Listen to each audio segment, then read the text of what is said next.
नहमदुहु व नुसल्ली व नुसल्लिमु अला हबीबिहिल करीम अम्मा बाद फ़अऊज़ु बिल्लाहि मिनश शैतानिर रजीम बिस्मिल्लाहिर रहमानिर रहीम अल्हम्दुलिल्लाहि रब्बिल आलमीन सदक़ल्लाहु मौलाना अज़ीम। हाज़रीन मोहतरम, किश्तवार हमारी गुफ्तगू का ये तीसरा सिलसिला है।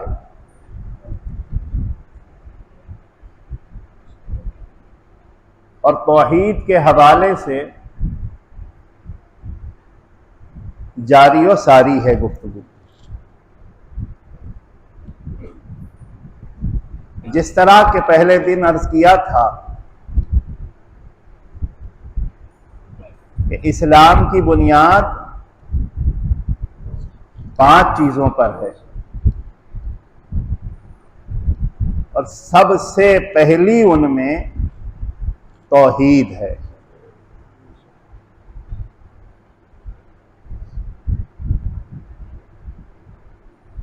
तौहीद और शिर्क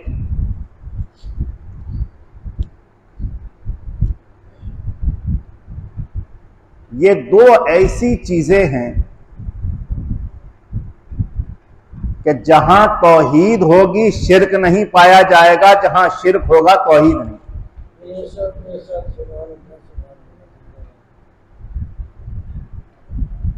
बाज लोग जो बेसोचे बेसमझे जहालत में खुद को काबिल समझते हुए हर एक पर जो शिर्क व बिदअत की तोहमत लगाते हैं,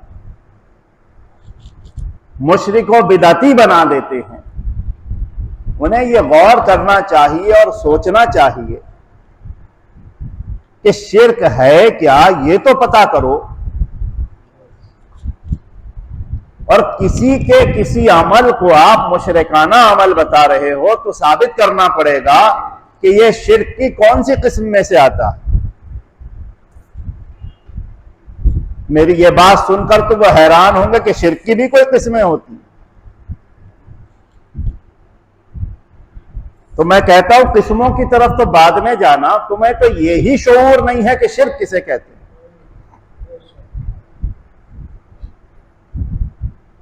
शिर्क तौहीद के बिल्कुल मुखालिफ।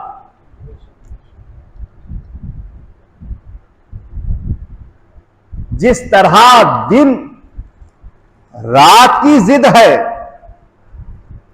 रोशनी अंधेरे की जिद है, इसी तरह तौहीद शिर्क की जिद है।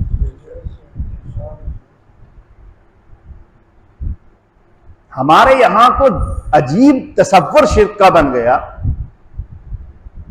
कि अगर किसी से कोई नाजायज अमल भी सादिर हो जाता तो कहते हैं भाई शिर्क हो गया, बिदअत हो गई। और हर जगह ठेकेदारी है। कोई कहीं किसी को मुशरिक कहकर इस्लाम से खारिज किए देता है और कोई कहीं इल्जाम लगाकर अहले सुन्नत से खारिज किए देता है। हर जगह अपनी अपनी ठेकेदारी।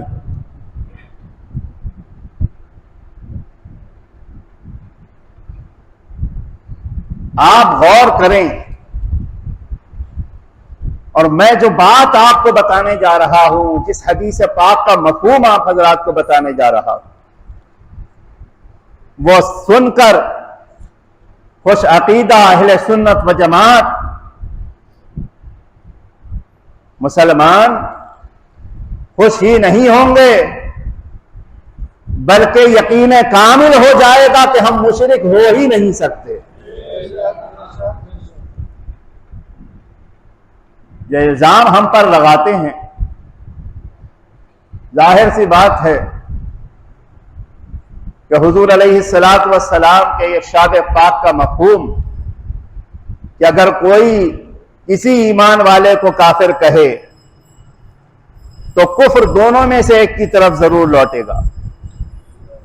अगर इसने उसे काफिर कहा और वाकई उसके अंदर वो चीजें थी तो काफिर हो गया वो, और अगर उसके अंदर वो कुफ्र की अलामतें नहीं है तो कहने वाले की तरफ कुफ्र लौट आएगा।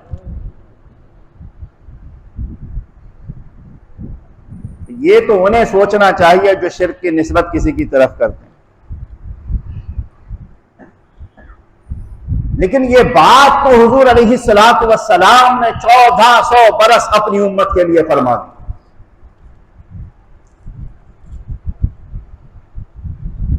प्रोफेसर साहब ने अपनी किताब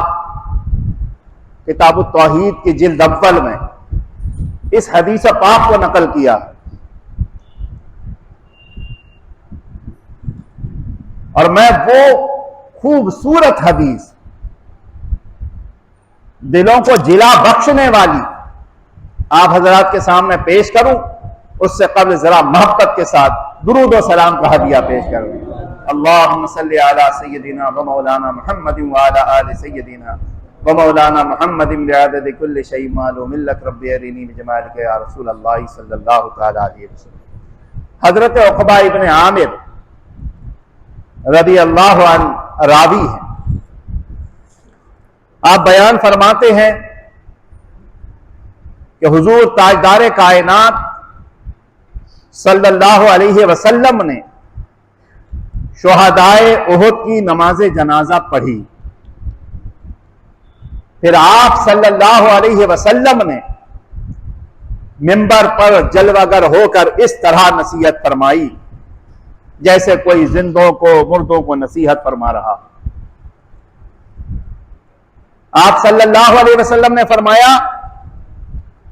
मैं हौज पर तुम्हारा पेश रो होऊंगा, प्यासे आएंगे मेरे हौज से सैराब होते चले जाएंगे।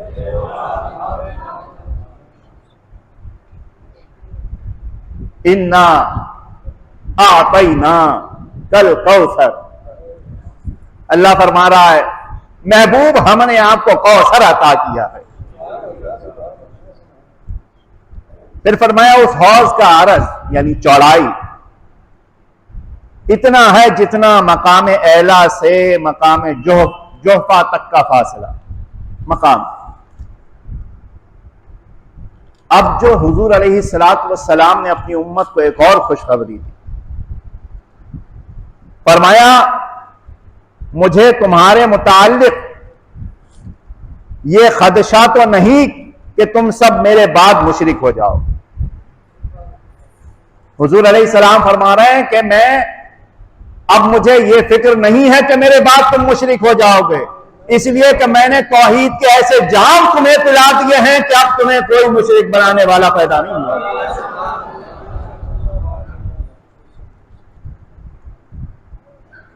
मुझे तुम्हारे मुताल्लिक ये खदशा तो नहीं कि तुम सब मेरे बाद मुशरिक हो जाओगे, लेकिन मुझे तुम्हारे मुताल्लिक ये खदशा है कि तुम दुनिया की तरफ रग़बत करोगे, दुनियादार हो जाओगे और दुनिया के लिए दीन की तरफ और दीन की राहों से दूर हो जाओगे। आज दिल पर हाथ रखकर देखिए और गौर करिए, दुनिया दौलत दुनिया की हो, शोहरत दुनिया की हो, मनसब दुनिया का हो, मकाम दुनिया का हो, इसको हासिल करने के लिए किस हद तक इंसान गिर जा रहा है, इस हद तक अपने आप को ईमान वाला कहने वाला गिर जा रहा है, ये पीलीभीत वालों से ज्यादा कोई अच्छा नहीं जान सकता।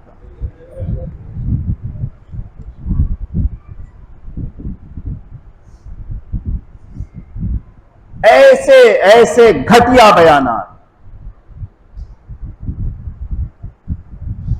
इस्लाम और अहले इस्लाम को लेकर ईमान वाले होने के दावेदार दे रहे हैं, जिससे यह पता चल रहा है कि ये शिर्क में मुब्तला तो नहीं है, मगर दुनियादारी का इन पर इस कदर भूत सवार है कि कोई बईद नहीं कि ये दुनियादारी की तरफ होकर दीनदारी को छोड़कर कहीं ना चले जाए। सरकार ने फरमाया था कि मुझे ये खदशा तो नहीं रहा कि तुम मेरे बाद शिर्क करोगे, मगर यह खदशा जरूर है कि तुम दुनियादार हो जाओगे, दुनिया की तरफ रग़बत करोगे और उस रग़बत का यह आलम होगा कि एक दूसरे से लड़कर हलाक हो जाओ। वो कहेगा मुझे ये कुर्सी चाहिए, वो कहेगा मुझे ये मनसब चाहिए, वो कहेगा मुझे ये घर चाहिए, वो कहेगा मुझे ये चाहिए।